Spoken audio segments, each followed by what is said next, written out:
Hello and welcome to Dialogue. German Chancellor Friedrich Merz is making his first official visit to China since taking office last May, and the timing couldn't be more significant. The European Union is debating its own industrial policy, with Made in Europe gaining traction. Transatlantic tensions are simmering, and Germany's economy is searching for new momentum in an increasingly uncertain global landscape. Merz arrives with a strong delegation of business leaders, a clear signal that economic ties still matter. But beyond trade and investment, bigger political questions loom. How will Beijing and Berlin manage both cooperation and competition, especially in industrial manufacturing? Can China and Germany recalibrate their partnership amid shifting global dynamics? And what does this visit really mean, not just for Berlin and Beijing, but for Europe as a whole? Join us for our discussion today, live from Beijing. I'm Xu Qinduo.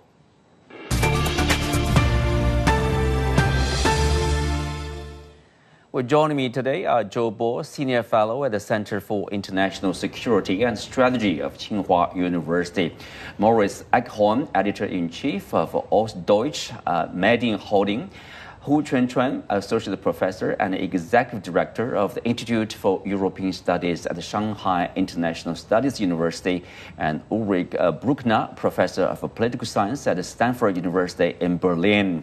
Welcome to the show. Professor Hu Chunchun, I will start with you. This is Chancellor Merz's first visit to China since taking office less than 9 months ago. What do you make of his visit? What's on top of his agenda? Yes, it is the first visit of Friedrich Merz as the Federal Chancellor of Germany to China. I think he has a very complicated agenda, both in terms of economical ties with China, between Germany and China, but also in terms of political issues. So it is not a very easy task for him. Mm-hmm. No easy task. Zhou Bo, Chunchun used the word like complicated, agenda or relationship. What do you say? What's your understanding of his, purpose for, visiting Beijing, and what does he intend to achieve? Well, I certainly agree to what the first speaker said. I think his position is a bit like being sandwiched, by domestic pressure and by his good wish to promote, first of all, trade relationship with China. So if you look at the major countries in Europe, actually none of them would look in very good shape because the transatlantic relationship certainly has gone sour.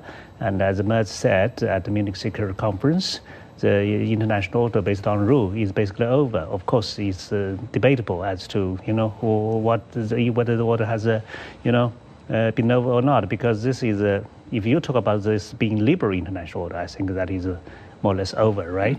But now I believe his main purpose of being here in China is to seek business opportunities. Because Germany relies so heavily on export, for example, cars, good cars to China. It once occupied 1/3 of the whole export, so it matters tremendous for them. Mm-hmm. Moritz, I'm not sure whether you can hear me now. Share with us your understanding. What's the public expectation inside Germany of the visit here? I think it has been aptly described as a balancing act because the Chancellor, while at the Munich Security Conference 2 weeks ago, has already sent a message as to the moral posture of his government towards foreign relations and China in particular. I don't know if you recall, but with the former Foreign Minister Annalena Baerbock, we had somebody who went around the world lecturing people, the Chinese as well. And Merz has signaled that is over. We will have no more moral grandstanding. And the reason for that as well is obviously what the colleagues have just mentioned is stagnant growth in Europe. We need China as an export market and the trade relations as a whole. And because there are a lot of German companies who cannot create growth in Germany anymore, but are heavily invested in China. Heavily investing in China. That's part of the complicated relationship, I guess. Some of the German company, if you look at investment, actually it reached a new high in 2025 from Germany in China. Yes. But at the same time, China again became the largest trading partner of Germany. But at the same time, the German side would complain the gap, let's say, the trade deficit, they say, is increasing, is widening. That's the concern. Is there anything China can do or the German side can do to sort of like adjusting the trade to reach a balanced trade? Probably, I don't know, like to which point you can call it a balanced trade relationship. But anyway, is there any way we can probably allay reduce the concern of the German side? So I wish I had a answer to this very complete question, but it's very challenging. As you know, is in the German discussions, the German deficit in trading with China is now a big issue. So they, from a German perspective, do want to rebalance this relationship, but as you know, as Mr. Zhou Bo said just now, the relationship is not only a economic one, but also a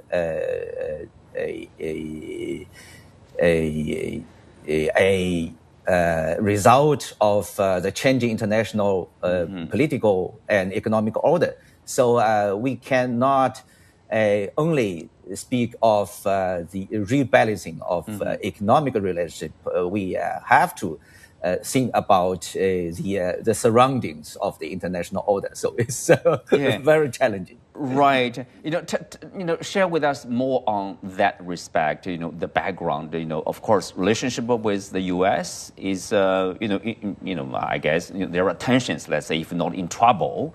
Obviously, their relationship with Russia has been, let's say, bad for at least 4 years, and then with China, if you look at the official official words of describing their relationship with China, they call China as not only a partner but also systematic rival, a competitor. Yes. Under such a background, like, how can we understand this rebalancing here? Well. It's a huge difference in terms of economic cooperation or trading between the two countries, and in terms of the political relationship, because there was a not so positive development in the last years to ideologically see this relationship between Germany and China. So the aspect of rivalry has overwhelmed a little bit. But as you said, now Chancellor Friedrich Merz has taken office for almost 1 year. So he has to rebalance the interest of the two sectors, the interest of the economy, interest of the politics. It's not very easy for him because, as you know, Germany or Friedrich Merz, he is a person of the so-called transatlantic tradition. So here, how can he position himself, but also the German politics towards the U.S. and at the same time toward China is very challenging. So, Moritz, in that respect, transatlantic, the same time relationship with China, economically, geopolitically. So, what do you think the Chancellor tries to achieve during his China visit? I think the focus this time around is definitely on the economic issues. If you look at the delegation that he is bringing with him, you see a lot of business leaders and very few people from NGOs or other sort of civic society factions. This is reminiscent of the Merkel years, where it would always just be CEOs from DAX companies coming with the chancellor to China to strike business deals.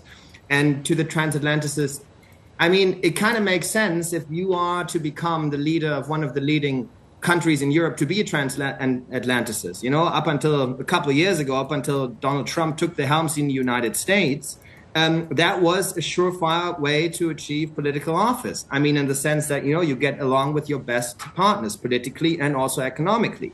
But there's one thing we shouldn't forget.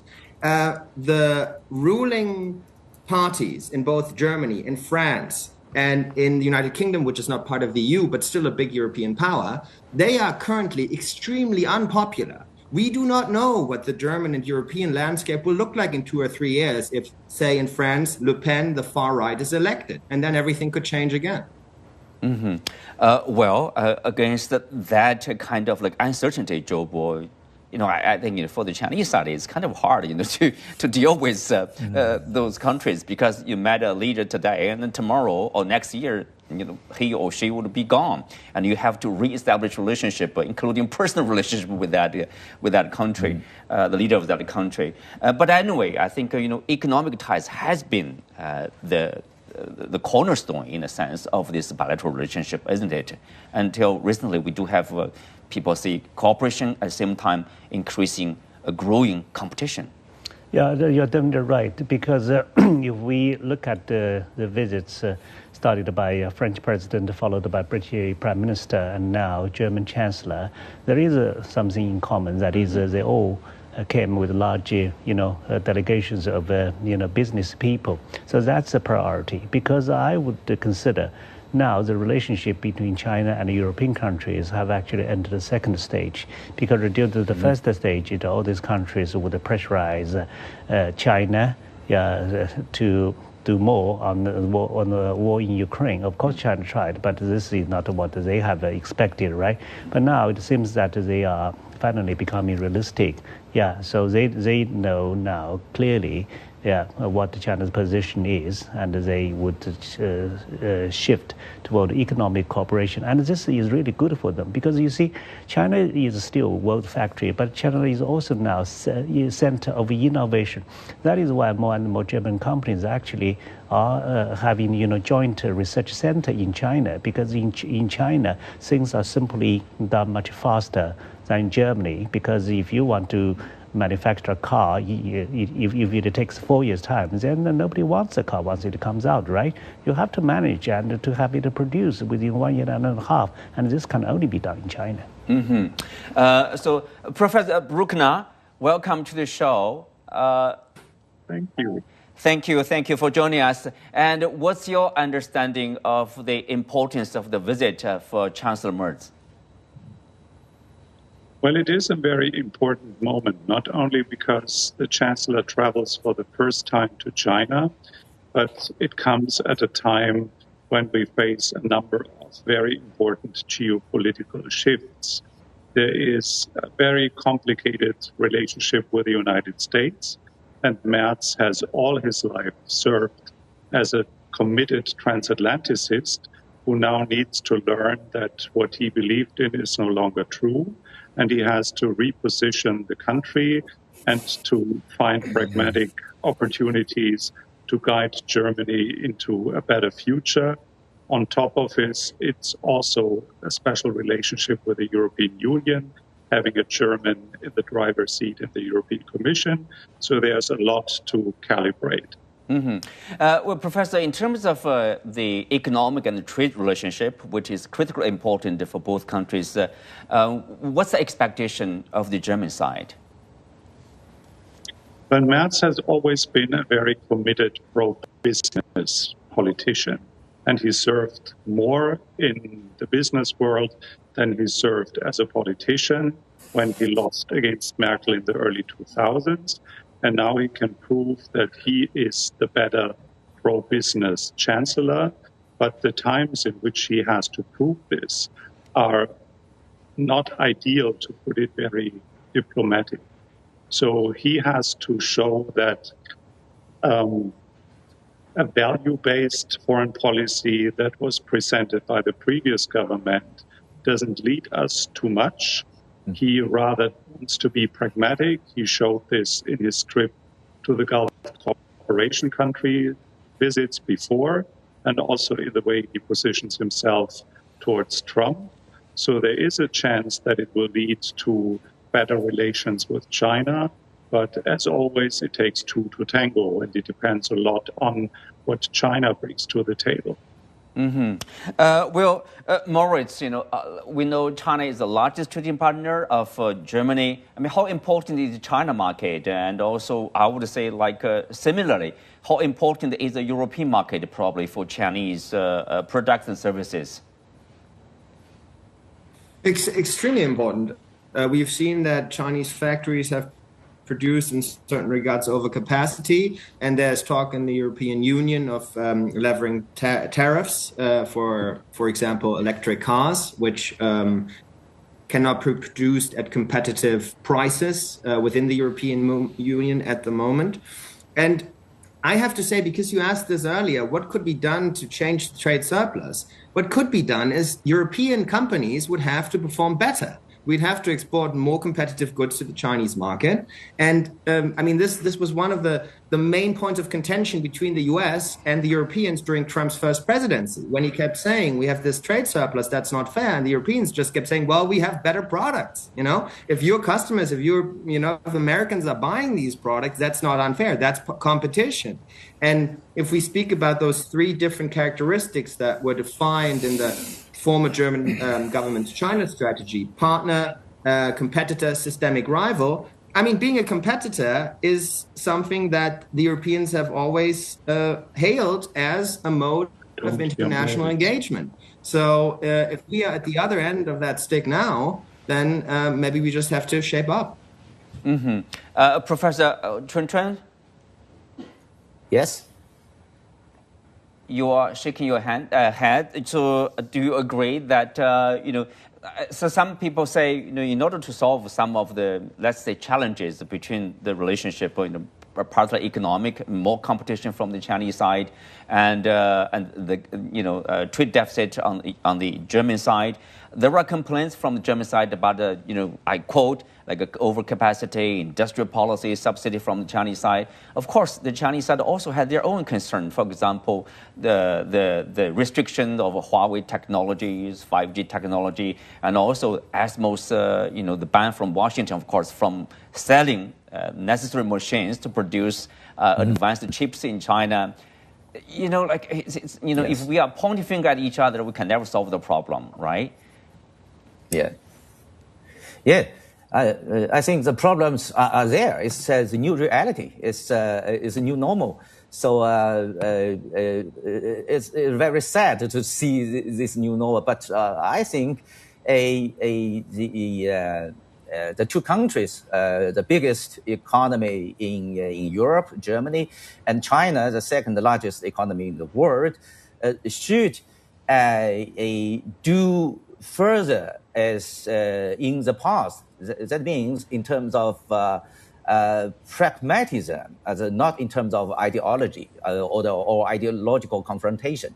So as you said, overcapacity, for example, we take this word as example. It's a economic issue, or it's a geopolitical issue, or it's something between the two poles. So I think the two countries, the two or the politicians of the two sides should talk with each other as to find a common space in which the two economies can cooperate, can overcome the difficulties. Mm-hmm. Well, one solution, Professor Bruckner, one solution suggested by some economists is like more Chinese investment in Germany, in European countries, so they can produce, for example, EVs and for local market.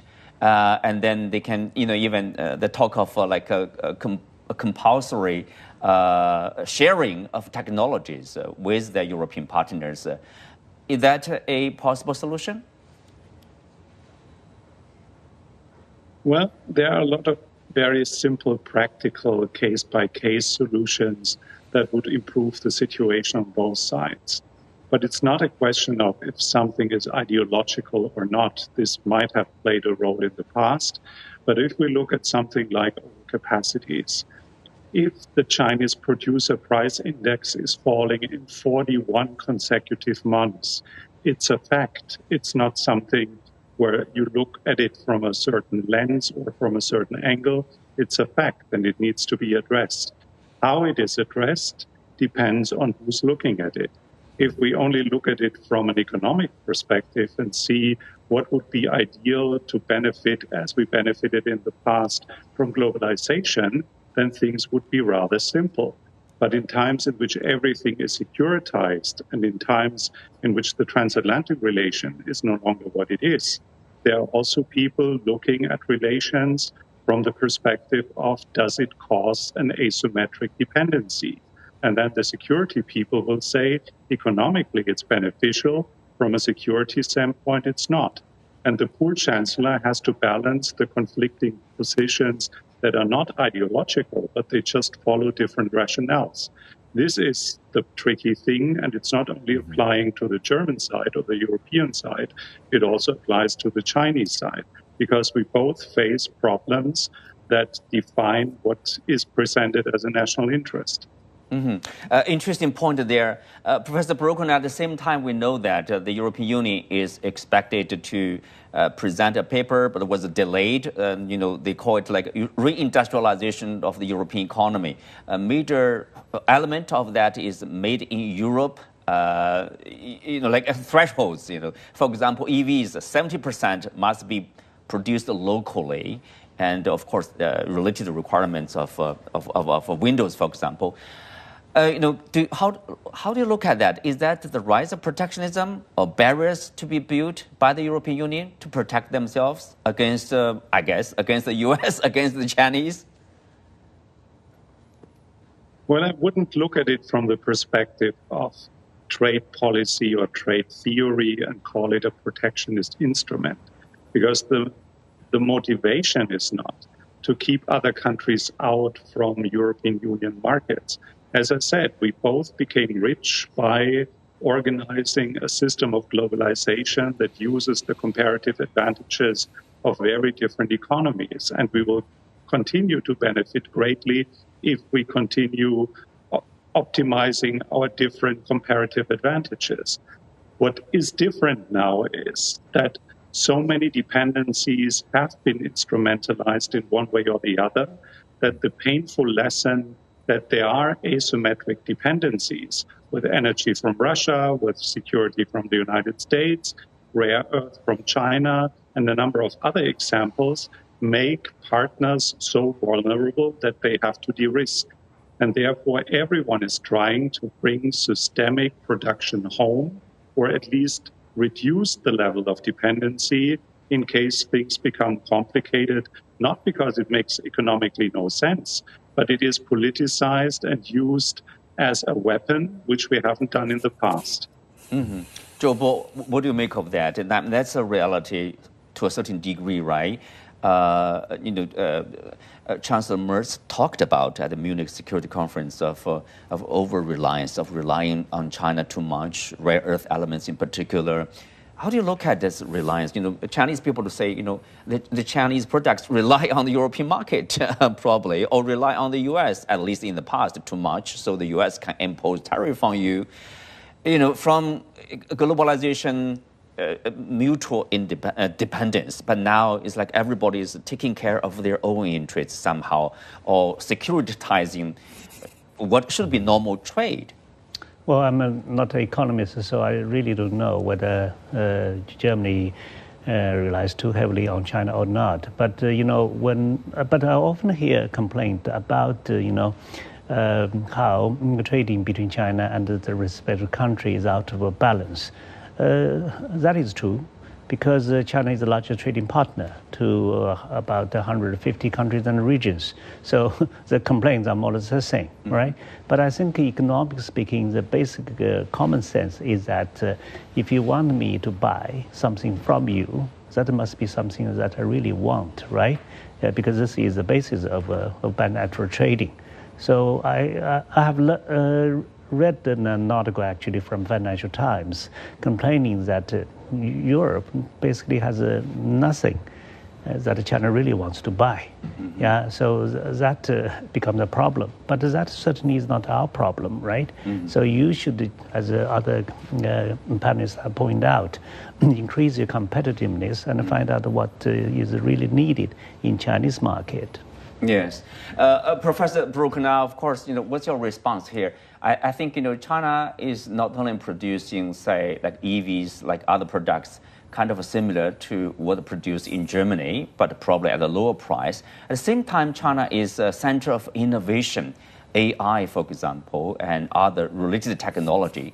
In a sense, I think China is ahead of Germany, to be fair. How should the German industry, German companies do probably to catch up or to compete with the Chinese side? Well, this is another perfect example that things are not just either technological or a source of innovation or a source of generating growth, but it's also a major challenge to our social models and to the question of what is the role of humans in an economic system. Because there are so many inbuilt risks of forming with forms of discrimination and other forms of creating a reality that we cannot distinguish from empirical facts, that the speed of transformation in an AI-driven economy and the risks that it comes with are perceived in very different ways. For those who want to control everything, AI is a totalitarian dream comes true. For an American perspective, it's just another form of generating money. But this also comes with so much power for giant corporations that they become powerful players in a global economy that often are more powerful than states. While the European Union claims that their use of AI and their forms of regulation is to serve people. So we have very different perspectives in what to do with technological innovation, and that leads to a lot of clashes that have very little to do with what engineers have to say or what business people look at when they try to measure the economic potential of AI-driven innovations. Chun, final words. What's the prospect of the relationship? How do you mean relationship between the two economies or between Germany and China, like overall countries? Relationship? I'm somehow optimistic, only somehow, because I think the two countries or the two nations, the peoples, are very pragmatical and very consensus-oriented, from the traditions of the two cultures.